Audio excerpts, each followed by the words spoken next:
Corona की दूसरी लहर के बीच एक और सवाल लोगों के जहन में घूम रहा है, वो ये कि क्या वैक्सीन के दोनों डोज लेने के बाद एंटीबॉडी टेस्ट करवाना चाहिए।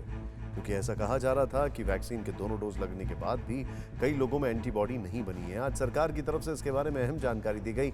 नीति आयोग के सदस्य डॉक्टर वी के पॉल ने कहा कि वैक्सीन की दोनों डोज लगने के बाद एंटीबॉडीज टेस्ट कराने की जरूरत नहीं है, क्योंकि सिर्फ एंटीबॉडी ही इम्यूनिटी मापने का अकेला तरीका नहीं है। और इस वक्त एक बड़ी खबर आपको बता दें, और वो जानकारी ये आ रही है कि कोरोना की दूसरी लहर के बीच आज दिल्ली पुलिस ने करीब 8.5 क्विंटल इस्तेमाल किए गए सर्जिकल ग्लव्स बरामद किए। इस मामले में दिल्ली पुलिस ने 3 लोगों को गिरफ्तार किया। दरअसल दिल्ली पुलिस को एक जानकारी मिली थी, दिल्ली के बिंदापुर और डाबड़ी इलाके में 2 अलग अलग गोदामों में पहले इस्तेमाल किए जा चुके सर्जिकल ग्लव्स की काफी बड़ी मात्रा में दोबारा पैकिंग की जा रही थी। इन सर्जिकल ग्लव्स को पैक करके बाजार में बेच दिया जाता है। इसके बाद पुलिस ने यहां छापा मारा और 3 लोगों को गिरफ्तार करके 848 किलो इस्तेमाल किए जा चुके सर्जिकल ग्लव्स बरामद किए। इस्तेमाल किए गए सर्जिकल ग्लव्स से लोगों में संक्रमण फैलने का खतरा होता है, इसीलिए ऐसे लोगों पर कार्रवाई बहुत जरूरी है।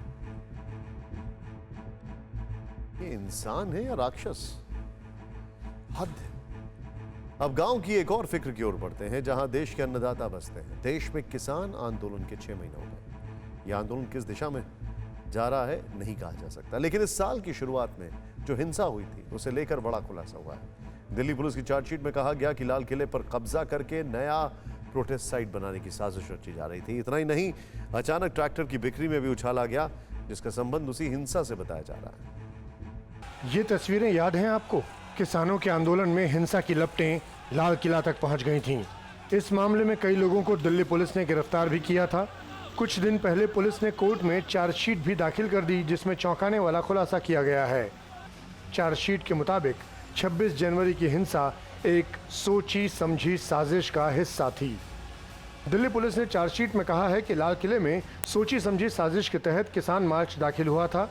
इसका मकसद था लाल किले पर कब्जा करके लाल किले को नया प्रोटेस्ट साइन बनाना, ताकि मोदी सरकार के नए किसान बिल को लेकर वहां विरोध प्रदर्शन किया जा सके।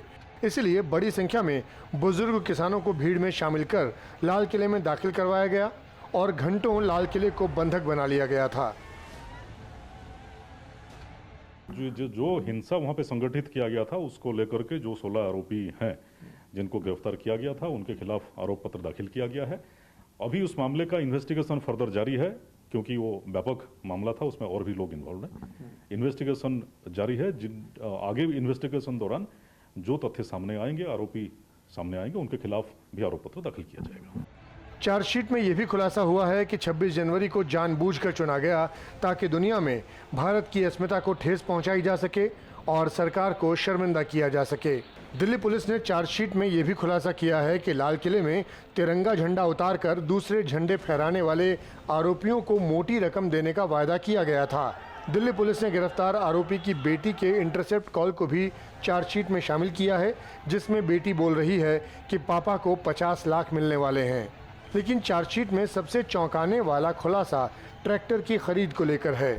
पुलिस का कहना है कि पूरी साजिश नवंबर-दिसंबर 2020 में ही रची जा चुकी थी।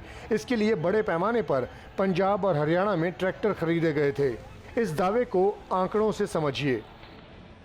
पुलिस का कहना है कि पंजाब में नवंबर 2019 में 1330 ट्रैक्टर खरीदे गए, जबकि नवंबर 2020 में ये संख्या 1909 थी, यानी 43.5% ज़्यादा।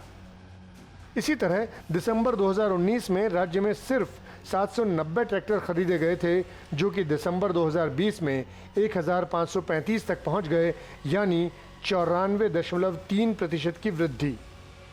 इसी तरह जनवरी 2020 में पंजाब में 1534 ट्रैक्टर खरीदे गए, जबकि जनवरी 2021 में यह आंकड़ा 2840 पर पहुंच गया, यानी ट्रैक्टर की खरीद में 85.1% का इजाफा हुआ। ट्रैक्टरों की खरीद हरियाणा में बढ़ी, हालांकि ये पंजाब के मुकाबले कम थी।